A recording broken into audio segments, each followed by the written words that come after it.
Welcome back to Roosevelt Live. You know, this segment of the show we're going to talk about this thing we've been talking about. It sounds like a broken record, but I keep saying it, I'll keep bringing this stuff up because I think the get out and vote thing is very, very important. I always say the same thing, whether you're Republican or Democrat, get out and vote. The presidential election is coming up in November, and all our voices need to be heard. So we need to get out and vote. I'm not going to talk a lot about the get out and vote thing today, but I'm going to bring it up on every show, all the way up as long as I'm on the air. Because I'm going to keep reminding people, if you haven't registered, go register. If you have registered and you lost your card, then you need to contact the office that you contact for is the people that are in charge of that. I can't get the word straight, but you know what I'm talking about. And you can go on the internet and Google it or whatever and talk to the people that are in charge out there for the voting. You can find it anywhere you go. People are asking you want to register to vote.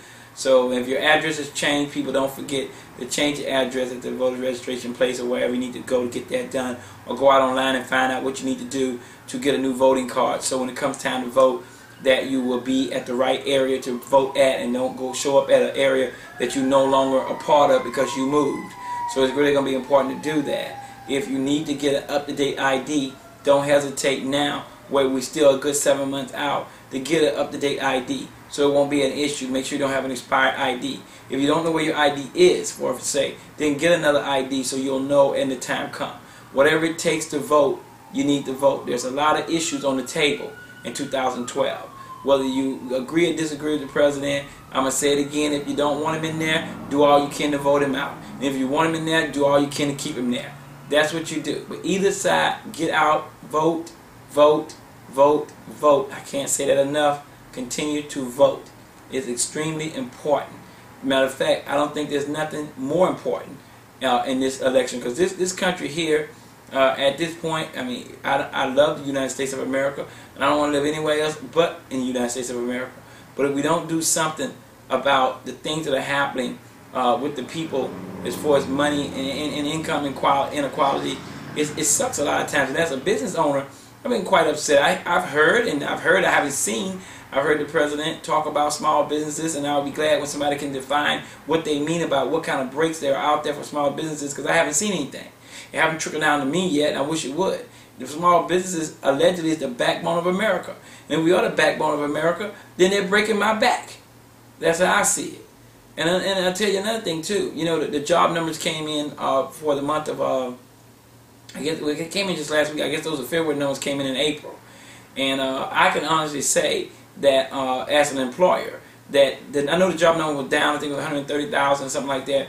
People got jobs in February, and those numbers were really down. And several months ago, it was pretty high at about, well, not was pretty high, but way higher than that. It was like, at one time I saw the numbers at like 275,000.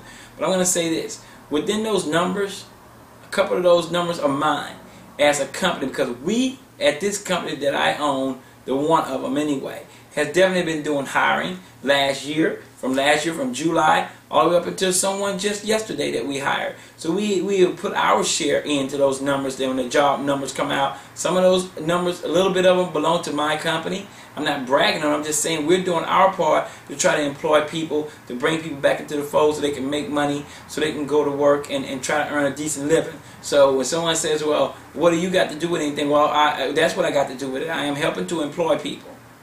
And we're not paying people a minimum wage. We're not paying people $8 an hour. We're paying people a living wage, the best we can pay, and we're doing that. And we're at least paying people in double digits, so we're doing that.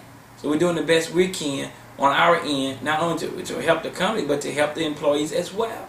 And even with employees that maybe sometimes they don't do as good a job as I want them to do, we've been opting to talk to those employees or stuff like that, and not just out and out fire people, because we understand that jobs are really hard to come by in this America at this point in our life during this year.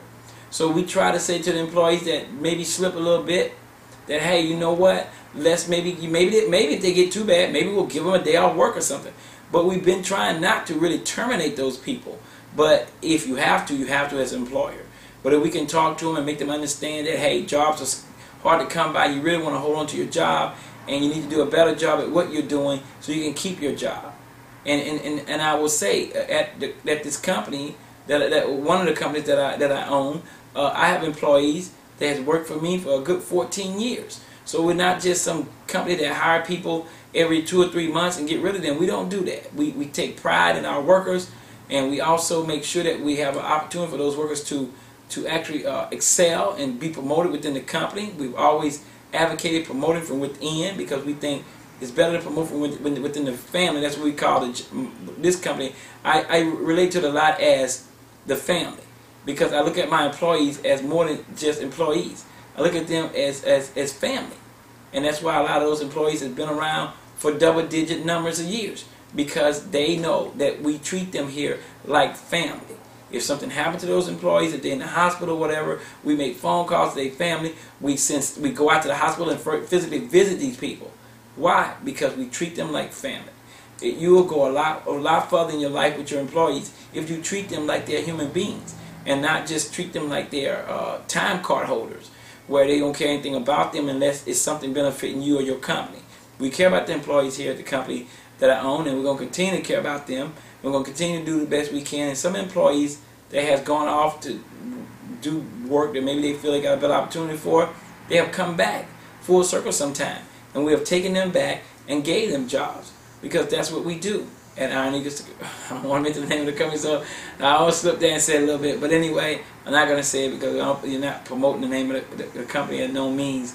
But I just want to say that I've done my part in the market of business to make sure that the job numbers are still trying to go up, not because I'm a President Obama supporter, but because I'm a supporter of the American people. And I want the American people to do good.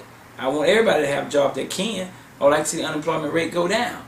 It doesn't do my company or anybody else's company any good for the unemployment rate to be up. It definitely don't hurt. It doesn't help the company at all. Trust me, if you're a business and you have employees, you know that you're not going to be helped by that situation. So we're not going to touch a lot on that. We just want to talk about that briefly. We're going to move on to some other topics, but I want to remind people again, if you're running into the show for the first time, we on every Wednesday, 6:30 to 7:30, and replays itself on Fridays, 6:30 to 7:30.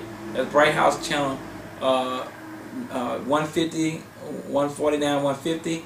That's Verizon channel 3036. That's Comcast channel 20. You can also email me, whether you agree with me or not. Send me an email. I encourage that. Send me an email at liveroosevelt@gmail.com, or you can go out and check out segments of the seasons, season 1 through season 8. Well, we're in season 8 now, so 1 through 7. You can check that out on youtube.com/Roosevelt Live. I'm Roosevelt, and I'm your host of Roosevelt Live.